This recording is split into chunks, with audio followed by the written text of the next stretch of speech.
Hello बच्चों, आप सभी का स्वागत है आपके अपने YouTube channel success will be yours में। प्यारे बच्चों, आज की इस क्लास में हम 7th क्लास के सब्जेक्ट साइंस की वर्कशीट नंबर 5 के विषय में अध्ययन करेंगे। और बच्चों, जैसे कि इस वर्कशीट का टॉपिक है how nutrients are replenished in the soil, अर्थात कि किस प्रकार मिट्टी की उपजाऊता अर्थात मिट्टी के जो पोषक तत्व हैं उनकी भरपाई, उनका पुनः पूर्ति उनकी कैसे की जाए। राइट। तो बच्चों, इस चैप्टर की शुरुआत करेंगे एक छोटी सी कहानी से जिसमें राधिका नाम की एक लड़की है and during her visit to a nearest crop field saw farmers were spreading fertilisers in the field. She saw the same in the garden where gardeners was using manure in lawn or in pots. She wondered why they are doing so. बच्चों, राधिका नाम की जो बच्ची है वो अपने nearest crop field में जाती है और वहाँ देखती है कि किस प्रकार किसान खेती कर रहे हैं और अपने खेती करने के लिए फर्टिलाइजर्स का उपयोग अपने खेतों में कर रहे हैं। उसी तरह बच्चों, उसने अपने गार्डन में भी देखा कि किस प्रकार जो गार्डनर है, जो माली है, वो मैन्यूर्स का प्रयोग कर रहा है अपने लॉन के पॉट्स को फिल करने के लिए। तो वो बड़ी हैरान हो जाती है कि ऐसा वो लोग क्यों कर रहे हैं। बच्चों, उस बच्ची ने देखा कि जो माली है अपने गार्डन में, अपने लॉन में जो पेड़ पौधे हैं उनमें खाद डाल रहा है। तो उसकी नज़रों में बच्चों खाद ऐसा कुछ गंध है, कुछ ऐसा गंदगी वाला पदार्थ है जिसमें से स्मेल आ रही है। तो वो सोचती है कि क्यों पेड़ पौधों की मिट्टियों में क्यों इतना गंदगी वाला पदार्थ डाला जा रहा है। लेकिन बच्चों, उसको नहीं पता कि वो गंदगी नहीं है, वो खाद है। ठीक है, वो मैन्योर है जिसका उपयोग किया जाता है मिट्टी की उपजाऊता को दोबारा लाने के लिए। बच्चों, जब किसान खेती करते हैं खेतों में और वो फसल उगाते हैं, क्रॉप्स उगाते हैं, तो उसके बाद मिट्टी की जो फर्टिलाइज़र, जो मिट्टी की जो उपजाऊता होती है, मिट्टी की जो पोषक तत्व होते हैं, न्यूट्रिएंट्स होते हैं, वो बहुत कम हो जाते हैं क्योंकि पेड़ पौधों द्वारा उन न्यूट्रिएंट्स का यूज़ कर लिया जाता है। तो ऐसे में मिट्टी के अंदर वो न्यूट्रिएंट्स कम हो जाते हैं। अब दोबारा यदि खेती की जाए उसी मिट्टी में, तो बच्चों जो न्यूट्रिएंट्स हैं वो तो मिट्टी में कम है, ऐसे में फसल बहुत अच्छी नहीं होती। इसलिए बच्चों, मिट्टी के उन न्यूट्रिएंट्स को दोबारा लाने के लिए हम मैन्योर्स और फर्टिलाइजर्स का यूज़ करते हैं। राइट। अब बच्चों, जो ये खाद हम डालते हैं उसकी भी दो प्रकार इसमें बताई गई है। एक होता है बच्चों मैन्योर और दूसरा होता है बच्चों फर्टिलाइज़र। राइट। एक होता है मैन्योर और दूसरा फर्टिलाइज़र। मैन्योर जो कि जैसे मैं अभी आपको बता रहा हूँ बच्चों, manures are the organic substances which are obtained from the decaying parts of plants and animals extract.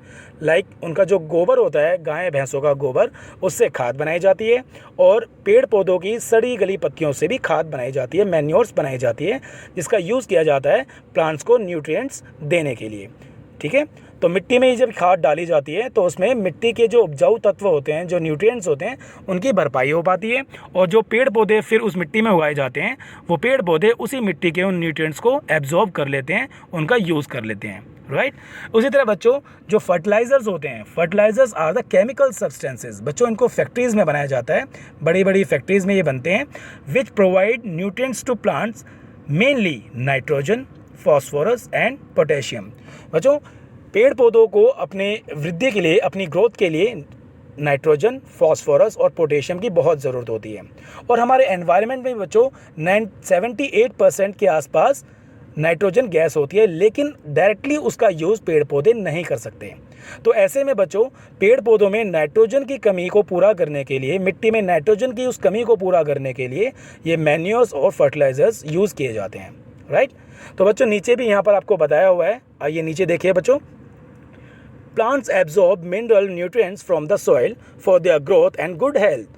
So the amount of these nutrients keep on decreasing in the soil. जो मैं आपको बता चुका हूँ, क्योंकि पेड़ पौधे जो सॉइल के अंदर जो न्यूट्रिएंट्स होते हैं उसको एब्जॉर्ब करते हैं, उसका यूज़ करते हैं और फिर मिट्टी में वो न्यूट्रिएंट्स कम हो जाते हैं। तो उन्हीं न्यूट्रिएंट्स की भरपाई के लिए हम मैन्योर्स और फर्टिलाइजर्स का यूज़ करते हैं। So fertilisers and manures contain plant nutrients such as nitrogen, potassium and phosphorus etc. These nutrients need to be added from time to time to enrich the soil. Right.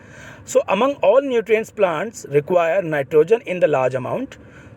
Though nitrogen is in plenty of air, but plants cannot take it directly. They need nitrogen in the soluble form. बच्चों मैंने आपको पहले अभी ये भी बताया कि nitrogen हमारे एनवायरनमेंट में बहुत है, अराउंड 78% के आसपास, लेकिन उस नाइट्रोजन गैस का यूज़ पेड़ पौधे डायरेक्टली नहीं कर सकते क्योंकि उनको चाहिए होती है वो सोल्यूबल फॉर्म में। और सोल्यूबल फॉर्म में कौन देता है उनको ये न्यूट्रिएंट्स? ये फर्टिलाइजर्स एंड मैन्योर्स, राइट।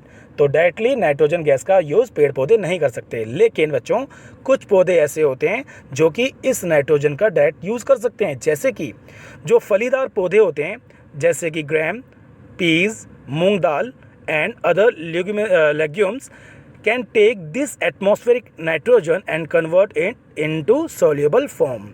और वो किसकी वजह से होता है? राइजोबियम नाम के बैक्टीरिया की वजह से। बच्चों ये जो पेड़ पौधे अभी मैंने आपको बताए, ग्राम, पीज, मूंग बीन्स एंड जो लेग्यूम्स होते हैं, जो फलीदार पेड़ पौधे होते हैं, उनकी जड़ों में पाया जाता है ये बैक्टीरिया जिसका नाम है राइजोबियम। और राइजोबियम बैक्टीरिया क्या करता है बच्चों? एनवायरनमेंट में जो उपस्थित नाइट्रोजन है उसका फिक्सेशन करता है और उसको सोल्यूबल फॉर्म में उसको कन्वर्ट कर देता है, जिसकी वजह से मिट्टी में जब ये सोल्यूबल फॉर्म में नाइट्रोजन आ जाती है तो पेड़ पौधे ईजिली उसको एब्जॉर्ब कर लेते हैं और अपनी ग्रोथ के लिए उसका उपयोग करते हैं, right. So most of the pulses, dals are obtained from the leguminous plants। तो बच्चों ये फलीदार पेड़ पौधों से ही हमें मोस्टली दालें, पल्सेस प्राप्त होती हैं और इन्हीं की जड़ों में ये राइजोबियम नाम का बैक्टीरिया पाया जाता है। So rhizobium cannot make its own food. Rhizobium ने क्या करा? नाइट्रोजन उसका फिक्सेशन कर दिया, उसको सॉल्युबल फॉर्म में कन्वर्ट कर दिया और पेड़ पौधों के लिए उसने उसकी उपलब्धता कर दी। लेकिन राइजोबियम को खुद से जीवित रहने के लिए उसको भी न्यूट्रिशन चाहिए, तो न्यूट्रिशन उसको कहाँ से मिलता है? उन्हीं पेड़ पौधों की जड़ों से। तो ऐसे में बच्चों ये राइजोबियम और प्लांट्स दोनों एक दूसरे के ऊपर डिपेंडेंट हो जाते हैं, एक दूसरे के ऊपर आश्रित हो जाते हैं। So these plants provide food and shelter to this bacteria, so they have a symbiotic relationship. और इसी रिलेशनशिप को बच्चों कहा जाता है सिम्बायोटिक, जिसमें दोनों एक दूसरे के ऊपर डिपेंडेंट होते हैं एक दूसरे की ग्रोथ के लिए, राइट। सो सिम्बायोटिक रिलेशनशिप को आगे बताया हुआ है बच्चों, the relationship between two organism in which both get mutual benefits, right. तो ऐसे में ये राइजोबियम बैक्टीरिया और पेड़ पौधे एक दूसरे को लाभ पहुंचाते हैं, एक दूसरे को बेनिफिट पहुंचाते हैं और एक दूसरे की ग्रोथ के लिए जिम्मेदार हो जाते हैं, राइट। तो बच्चों ये कंटेंट आज इस वर्कशीट के थ्रू हमने कंप्लीट कर लिया है और जो भी क्वेश्चंस आपको इस एक्सरसाइज में आपको दिए हुए हैं इनको आप इजीली कर सकते हो, बिकॉज सारा कंटेंट मैंने आपको बहुत अच्छे से समझा दिया है। तो बच्चों बहुत बहुत शुक्रिया जो आपने अपना कीमती और वैल्यूएबल वक्त दिया इस वीडियो को देखने में और कंटेंट को समझने में। और बच्चों जिस प्रकार आप हमेशा से मेहनत करते हो मेरी वीडियोज़ को देख के, मैं आज भी आपसे आशा करता हूँ कि आज के कंटेंट को आपने अच्छे से देखा होगा और समझने का प्रयास किया होगा। बच्चों आपको लिख लिख के भी इनकी प्रैक्टिस करनी है। सो बच्चों बहुत बहुत शुक्रिया, थैंक यू सो मच।